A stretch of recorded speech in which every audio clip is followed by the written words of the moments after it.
따라해 주시겠어요? 이게 맞는 길인가? 시작. 다시 한 번만. 이게 맞는 길인가? 아멘.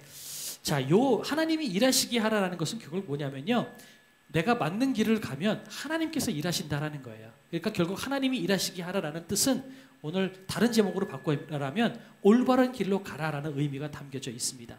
그런데 그걸 질문으로 바꿔서 이게 맞는 길인가? 라고 하는 질문으로 제목을 좀 바꿔봤습니다. 자, 말씀을 시작하기 전에 제가 아주 훌륭한 시를 한 편 여러분께 들려드리도록 하겠습니다. 여러분 이 시를 아시는지 모르겠어요. 내가 가는 이 길이 어디로 가는지, 어디로 날 데려가는지, 그곳은 어딘지 알 수 없지만 오늘도 나는 걸어가고 있네. 나는 왜 이 길에 서 있나? 이것이 정말 나의 길인가? 이러면 안 되죠? 지난주에 제 아들하고 제가 오랜만에 한 20년 만에 처음으로 노래방을 갔어요. 목사라고 또 찬양만 할 수는 없잖아요. 또 가요를 신나게 불렀네요, 우리 아들하고. 처음에는 야, 난 노래방 너 어떻게 노래방 가냐 그러면서 10곡만 불러라.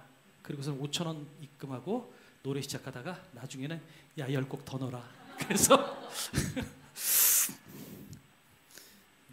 신나게 노래하다 왔어요. 그러다 보니까 가요가 생각이 나네요. 그래서 내가 맞는 길인가? 우리가 살아가다 보면 내가 이게 맞는 길인가? 이런 생각이 들 때가 많아요. 그죠?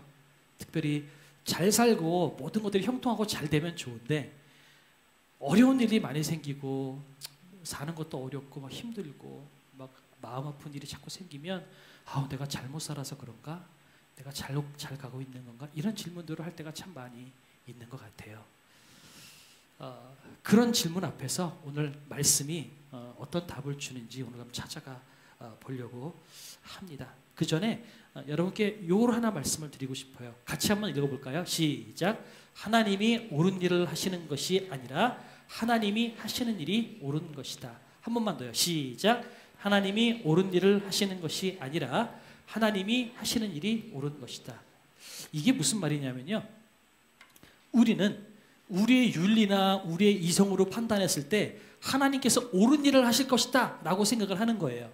그렇게 생각하고 말씀을 보고 세상을 보고 하나님이 하시는 일을 보다 보면 때로는 논리적으로 이해가 안 되는 것이 있는 거죠. 예를 들어서 성경의 말씀을 보면 아니 왜 하나님께서 사랑의 하나님이라고 하면서 왜 블레셋 사람들을 진멸하라고 하고 가나안에 있는 그 토종민들을 진멸하고 다 내쫓으라고 말씀하실까? 너무 잔인하신 거 아니야? 왜 하나님께서 잘못했다고 해서 왜 가족을 멸절시키고 땅을 갈라가지고 그 족속 전체를 다 땅에 묻어버리실까? 왜 하나님께서 이러실까? 이런 내 인간적인 윤리와 이성 가지고 판단해 보면 하나님께서 하시는 일에 대해서 의구심을 가질 때가 정말 많이 있단 말이죠. 사울도 마찬가지입니다. 사울이 전쟁터에 나갔는데 사무엘 선지자가 빨리 오질 않는 거예요. 그러니까 나중에는 뭐 하냐면 사울이 내가 예배 드려야지 자기가 제사장이 돼서 예배를 인도를 합니다. 근데 그것 때문에 하나님께서 뭐라고 말씀하시냐면 내가 너를 이 집안에서 끊어버리겠다라고 말씀하세요. 아니 목사님이 안 오시니까 내가 예배를 드릴 수 있지. 어떻게 그런 사소한 일 하나 가지고 집안을 끊어버리시겠다고 말씀하실까? 이렇게 성경의 내용들을 가만히 살펴보면 내 이성과 논리로 이해 안 되는 것들이 굉장히 많이 있단 말이죠. 그것이 첫 번째예요. 하나님이 옳은 일을 하시는 것이라고 하는 것은 뭐냐면 옳고 그름의 판단의 기준이 누구에게 있냐면 내 머리와 내 이성에 있어요. 그런데 성경은 내 이성과 판단으로 하나님께서 옳은 일을 하신 것이다 라고 하는 것이 아니라 하나님이 하시는 것이 전부 다 옳은 일이라고 선포하고 인정하는 것이 진짜 신앙이라는 겁니다. 이해가 되십니까? 하나님께서 죽이시겠다고 말씀하시면 죽이시는 것이 옳은 일인 거예요. 하나님께서 왼쪽으로 가라라고 말씀하시면 왼쪽으로 가는 것이 옳은 일이라는 것입니다. 이것이 참된 주권을 갖고 있는 주권의식을 가지고 있는 우리가 해야 될 방식이라는 것입니다. 그러니까 성경을 봤을 때 보면서 이거 내 생각하고는 달라 라고 해서 이거 하나님 믿을 분이 아니네 이렇게 생각하는 것이 아니라 내 생각과 성경의 말씀이 다르다면 뭘 해야 되는 거예요? 내 판단을 포기하고 하나님의 말씀에 내 기준을 맞춰가는 것이 참된 주권의식을 가지고 있는 참된 하나님을 나의 구세주로 모시고 주님이라고 고백하는 그리스도인들이 살아가야 될 삶의 방식이라는 것을 여러분이 기억하시면 좋겠습니다. 그래서 다시 한번 따라해 주시면 좋겠어요. 하나님이 옳은 일을 하시는 것이 아니라 하나님이 하시는 일이 옳은 것이다. 시작.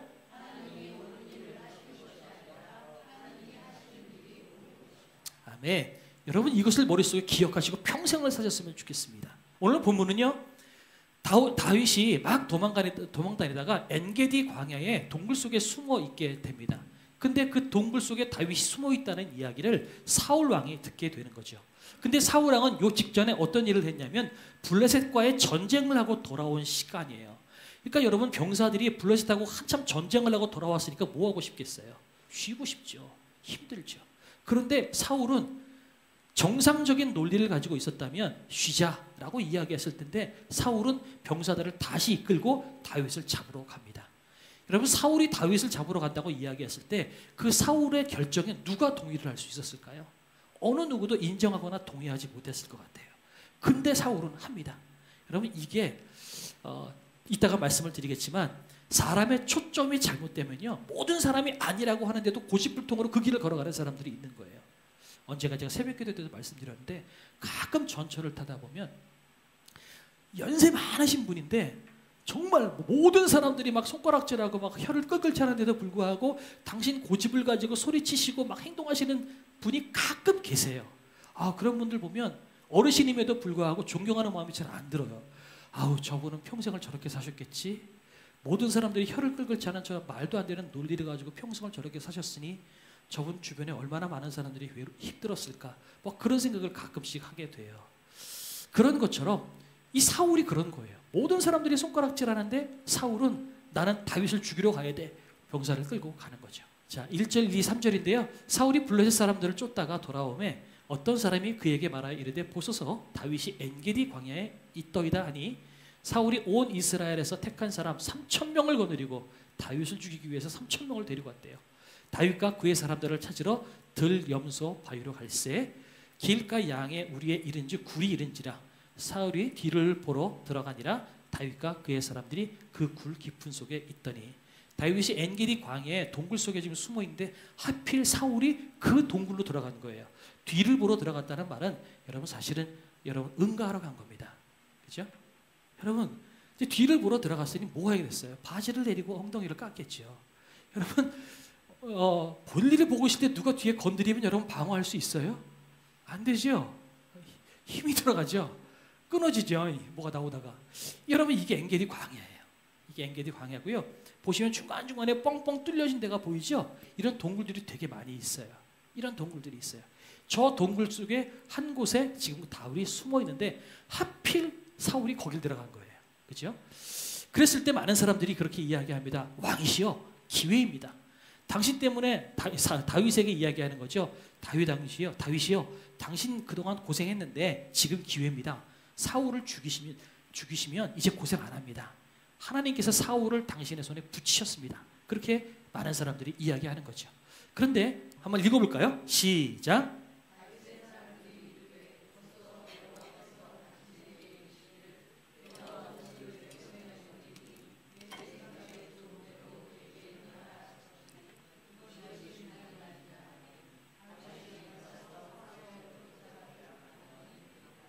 많은 사람들이 사울을 죽이라고 이야기하는데 다윗은 사울을 죽이지 못해요. 죽이지 않고 사울의 겉옷자락을 가만히 뱁니다. 그리고 나서 다윗이 사울에게 소리를 치는 거죠. 내가 당신을 죽일 수 있음에도 불구하고 내가 죽이지 않고 옷자락만 뱉습니다. 이제 그런 얘기를 하는 겁니다. 다윗이 사울을 죽이지 않은 이유가 있습니다. 그것은 자기 사람들에게 이르되 내가 손을 들어 여호와의 기름 부음을 받은 내 주를 치는 것은 여호와께서 금하시는 것이니 그는 여호와의 기름 부음을 받은 자가 되미니이다 하고 10절에도 똑같이 말씀하세요. 오늘 여호와께서 굴에서 왕을 내 손에 넘기신 것을 왕이 아셨을 것이니이다. 어떤 사람이 나를 권하여 나를 죽이라 하였으나 내가 왕을 아껴 말하기를 나는 내 손을 들어 내 주를 해하지 아니하리니 그는 여호와의 기름 부음을 받은 자이기 때문이라 하였나이다. 지금 이렇게 다윗이 지금 이야기하고 있는 겁니다. 여러분 이걸 통해서 우리가 몇 가지를 깨닫게 되는데 첫 번째 따라해 주시겠어요? 목적이 선해도 수단이 나쁘면 옳지 않다. 다시 한번 목적이 선해도 수단이 나쁘면 옳지 않다. 네, 하나님은요 목적이 옳다 하더라도 그 수단까지도 하나님은 보시는 분이십니다. 아무리 옳은 일이라 할지라도 그 옳은 일을 위해서 악한 방법을 사용하는 것에 대해서 하나님은 기뻐하지 않으십니다. 사울 왕이 멸해지는 것이 어쩌면 하나님의 뜻일 수 있죠. 이미 하나님께서 사울 왕을 버리시겠다고 말씀하셨습니다. 그러나 그럼에도 불구하고 하나님께서 기름 부으신 왕을 다윗이 직접 쳐서 죽이는 것에 대해서 하나님께서 원하시지 않는다라는 것이고 다윗도 그 사실을 알았던 거예요. 그러니까 자기에게 기회가 있음에도 불구하고 사울 왕을 자기 손으로 처단하지 않는다라는 겁니다. 우리도 세상을 살아가다 보면 그럴 때가 있어요. 어떤 때는 야 요거 보면 하나님께 영광 돌릴 수 있을 것 같아. 아주 극단적인 예를 하나 들어볼까요? 자, 제가 사기를 치는 사람이에요. 보이스피싱 하는 사람이라고 생각해 봅시다. 생각만 해도 치가 떨리죠. 근데 보이스피싱 내가 하는 사람이에요. 제가 돈을 많이 벌어가지고 11조를 한 달에 4억 원씩 교회에다 갖다 바치리라. 그러면 11조를 4억 원씩 갖다 바치면 그 교회 돈 가지고 그 헌금 가지고 그 교회가 하나님의 일을 열심히 쓸 수 있겠지? 우리 교회 부흥할 수 있겠지? 여러분 목적이 좋잖아요. 여러분 그렇다면 제가 보이스피싱을 해서 4억 원을 헌금으로 바치고 11조를 바치면 하나님이 그걸 기뻐하실까요? 아닐까요? 안 기뻐하죠. 목적이 아무리 선하고 그 결과가 아무리 좋은 것이 있다 할지라도 여러분 방법이 선하지 않으면 하나님께서는 기뻐하지 않으십니다. 그런데 우리가 어느 순간에는 그런 때가 있었어요. 고지론이라고 그래서 잘 되면 돼, 결과가 좋으면 돼 라고 하는 거기에 포커스를 맞추고 달려가다가 이것을 위해서 때로는 선하지 않은 방법을 쓰고서 거기까지 달려갈 때가 되게 많이 있었거든요. 여러분 하나님께서 기뻐하시지 않는다라는 겁니다. 때로는 야 내가 요거 한 번만 눈 감으면 한 번만 내가 하나님을 잠깐 이렇게 고개 돌리시라고 하고 잠깐만 내 뜻대로 하면 내가 연봉이 2배로 뛸 수 있어요. 직급이 좋은 직급이 될 수 있어요. 모든 것들이 다 평안하고 형통하고 잘 될 수 있어요. 그런데 그럼에도 불구하고 하나님께서 말씀하시는 거예요. 그거 포기해라. 때로는 가난하더라도 때로는 어렵더라도 내가 원하는 대로 살아가는 것을 내가 더 기뻐한다라고 하나님께서 말씀하시고 계신다라는 것입니다. 여러분 아무리 목적이 좋다 할지라도 방법이 옳지 않으면 하나님께서 기뻐하시지 않습니다. 오늘 다윗이 그 사실을 알고 있었다라는 겁니다. 그래서 다윗이 옷을 자르고 난 다음에 그럼에도 불구하고 다윗이 마음에 어려움을 가져요. 괜히 그랬나 보다 이런 마음을 갖고요. 사울에게 이야기를 합니다. 근데 사울에게 다윗이 이야기하는 내용 중에 자 13절 한번 볼까요? 같이 한번 읽어볼까요? 시작.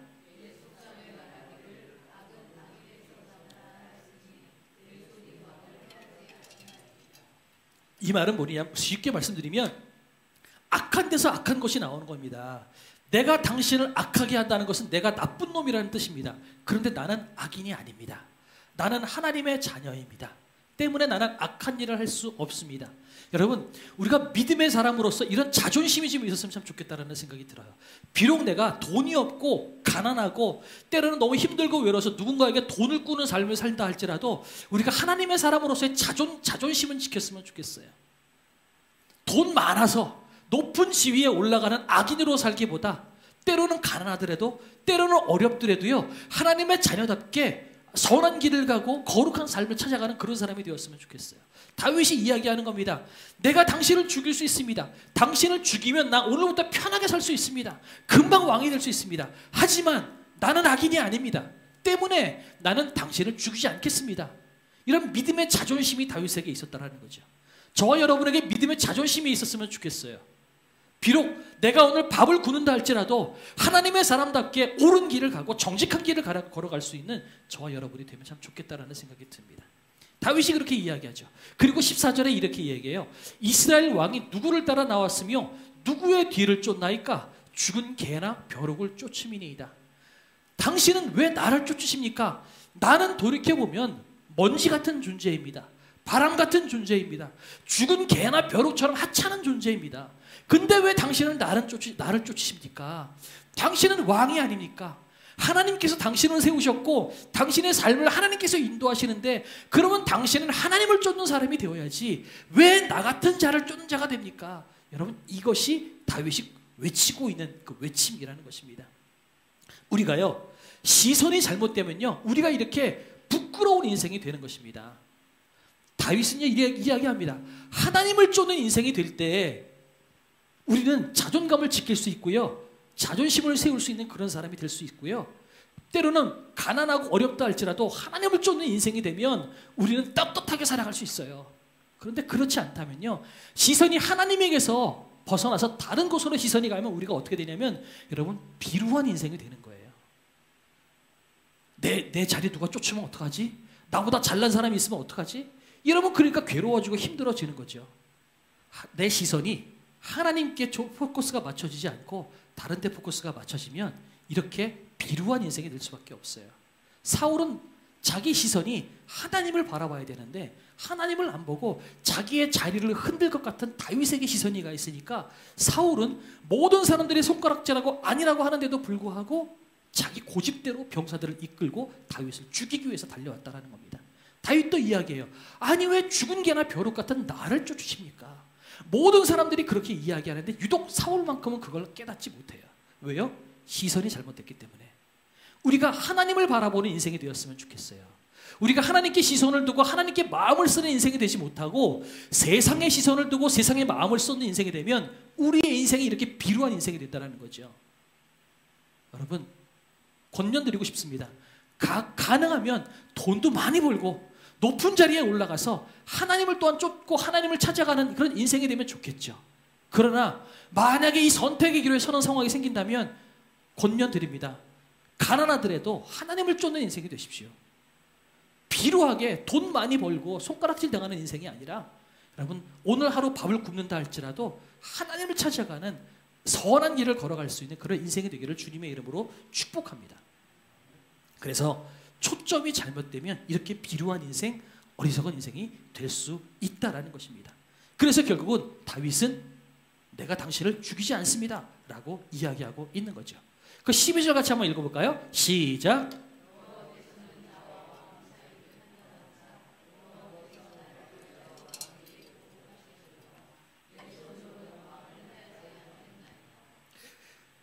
그리고 또 한 가지는 뭐냐면 다윗은 사울을 죽이지 않은 이유가 나는 악인이 아니다. 나는 자존심을 지킨다. 라고 하는 것. 그것뿐만 아니라 또 한 가지 뭐냐면 내가 하지 않아도 하나님이 한다라고 하는 믿음이 다윗에게 있었기 때문에 다윗은 스스로 사울을 죽이는 길을 가지 않았다라는 것입니다.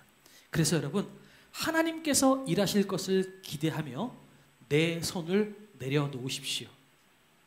하나님께서 따라해 주겠어요? 하나님께서 일하실 것을 기대하며 내 손을 놓으십시오. 하나님께서 일하신다는 것이 믿어지면 가능해요. 여러분 그래서 지난 금요 심야 때 한번 제가 나누었던 말씀인데 시편 109편 한번 찾아보시겠어요? 얼마나 속이 시원한지 모르겠어요. 시편 109편 성경책 제 성경은 구약 성경 885페이지거든요.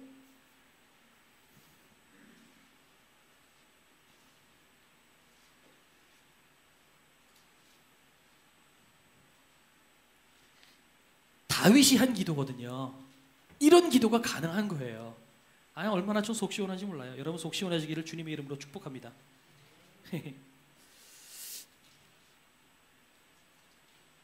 자, 어디서 시편 109편이죠?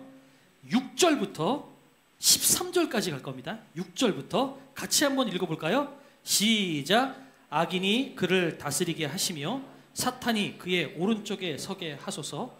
그가 심판을 받을 때에 죄인이 되어 나오게 하시며 그의 기도가 죄로 변하게 하시며 그의 연수를 짧게 하시며 그의 직분을 타인이 빼앗게 하시며 그의 자녀는 고아가 되고 그의 아내는 과부가 되며 그의 자녀들은 유리하며 구걸하고 그들의 황폐한 집을 떠나 빌어먹게 하소서. 고리대금하는 자가 그의 소유를 다 빼앗게 하시며 그가 수고한 것을 낯선 사람이 탈취하게 하시며 그에게 인애를 베풀 자가 없게 하시고 그의 고아에게 은혜를 베풀 자도 없게 하시며 그의 자손이 끊어지게 하시며 후대에 그들의 이름이 지워지게 하소서. 아멘. 여러분 저주도 이런 저주가 없어요. 다윗이 한 기도입니다. 여러분 하나님께 기도하고 하나님께 맡길 수 있는 믿음이 있으니까 다윗은 자기가 하지 않는 거예요. 내가 하면 얼마 못해요. 하지만 하나님이 하면 완전하게 하실 수 있다는 건 여러분 아시죠? 내가 누군가를 두들겨 팬다고 해봅시다. 몇 대나 두들겨 패겠어요. 하지만 하나님께서 두들겨 패시면 그 인생이 변할 수 있어요. 그러니 우리는 하나님께 맡기고 하나님께서 일하실 것을 기대하고 내 손을 풀어내치는 그 저와 여러분이 되었으면 참 좋겠습니다. 다윗이 그랬다라는 거예요. 자, 그랬을 때 어떤 일이 벌어질까요? 이 소리를 듣고 난 다음에 나중에 사울이 이야기합니다. 20절, 21절 두 절인데요. 같이 한번 읽어보겠습니다. 시작. 보라.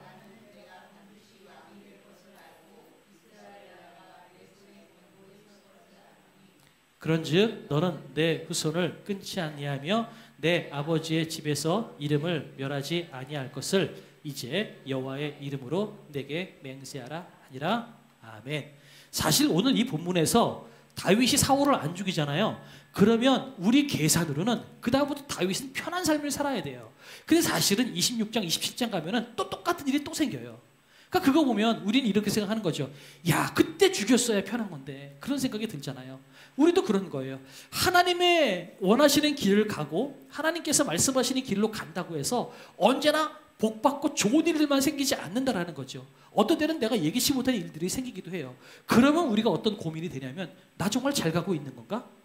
우리는 내가 하나님의 길을 가고 있기 때문에 잘 가고 있다라고 생각하는 것이 아니라 내 앞에 보여지는 결과를 놓고 보면서 내가 잘 가는 건지 안 가는 건지를 판단하게 된단 말이죠. 그죠? 그러니까 복 받아야 되는데 돈은 점점 빠져나가요. 점점 어려운 삶을 살아나가요. 그러면 나는 묻게 되는 거죠. 내가 좋은 길을 가고 있는 걸까? 옳은 길을 가고 있는 걸까? 이렇게 질문할 때 여러분 오늘 이 20장 20절 21절은 원래는 사울이 다윗에게 한 이야기입니다. 그런데 사울이 저렇게 이야기할 수 있는 것은 하나님께서 그 마음 가운데 그 마음을 주셨기 때문에 저렇게 이야기할 수 있는 거예요. 다시 말해서 저 말은 사울의 대답이기도 하지만 한편으로는 하나님의 선포라는 것을 여러분 기억하시면 좋겠어요. 하나님의 말씀이라고 기억하시고 20절만 다시 한번 읽어볼게요. 시작.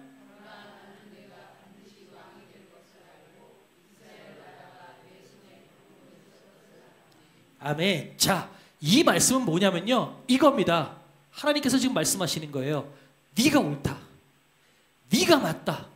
사울이 다윗에게 이야기합니다. 네가 맞다, 네가 옳은 길을 가는 거다. 그렇게 사울이 고백한 것처럼 하나님께서 오늘 다윗에게 말씀하십니다. 내가 옳다, 네가 맞다. 바보 같죠? 내 손으로 죽일 수 있는데, 지금 죽이면 앞으로 내 인생 편하게 갈 수 있는데 하나님께서 원하지 않기 때문에 나는 그것을 포기했어요. 포기했기에 다윗은 더 어려운 길로 갑니다. 또 쫓기는 길을 걸어가게 됩니다. 많은 사람들이 손가락질하고 혀를 끌끌 차죠. 야, 좋은 기회 있을 때 잡았어야지. 한 번만 눈 감으면 편할 수 있는데 근데 왜 그렇게 바보 같은 짓을 했어? 많은 사람들이 손가락질했을지 몰라요. 나도 그래요. 아, 그때 그랬어야 되나? 그때 그렇게 하지 못했기 때문에 지금 내가 이렇게 괴롭게 힘든 삶을 사는구나. 그럴 때 그렇게 내 마음 가운데 의심이 생기고 어려운 마음이 생기기 시작할 때 하나님께서 말씀하시는 거예요. 너 바보 같은 선택 아니다. 넌 옳은 길을 가고 있는 거다. 네가 맞다라고 하나님께서 말씀하고 계십니다. 저는 여러분의 재산이 얼마나 되는지 모르겠어요. 여러분의 가정 가운데, 여러분의 마음 가운데 고민이 얼마나 많은지, 여러분이 얼마나 건강하신지 저는 정확하게 알지 못해요. 그러나 한 가지만 놓고 여러분이 오늘 이 시간에 이 자리에 나와서 하나님을 예배하고 있다는 하나만 가지고도 하나님께서 여러분에게 말씀하실 것입니다. 네가 옳다, 네가 맞았다, 너 잘 가고 있다라고 하나님께서 여러분에게 격려하시고 말씀하실 것입니다. 그래서 오늘 양옆에 분들께 한번 얘기할까요? 당신 잘 가고 계십니다. 시작. 네, 한 번만 더 할까요? 다른 분 뭐 많이 하세요. 당신 잘 사셨습니다. 시작. 예, 사울이 이렇게 고백하고 난 다음에 실제로 어떻게 될까요? 우리가 알고 있는 것처럼 이 역사는 다윗은 기울어지고 사울은 기울어지고 다윗은 왕이 됩니다. 여러분, 내가 내려놓으면 하나님께서 더 완벽하게 일하실 것입니다. 내가 돈 조금 더 벌겠다고 악한 길을 걸어가고 악한 선택을 하는 것이 아니라 내 마음 가운데 불편함이 생긴다면 이것이 옳은 것이라고 생각이 된다 할지라도, 바로 좋은 결과가 나올 것이 눈앞에 뻔히 보인다 할지라도 스스로 내려놓을 수 있는 바보 같은 선택을 할 수 있는 저와 여러분이 되기를 주님의 이름으로 축복합니다. 내가 바보가 될 때 하나님께서 나를 왕으로 세우신다라는 것입니다. 그리고 여러분의 지난 인생을 살아가신 것들을 보시면 많은 바보 같은 선택을 하셨기에 어쩌면 여러분 지금 가난하신 삶을 사실 수도 있겠습니다. 힘든 삶을 사실 수도 있겠지요. 마음에 고민이 있을 수도 있겠습니다. 기도 제목이 참 많을 수도 있어요. 저도 마찬가지예요. 고민도 얼마나 많은지 모르겠고요.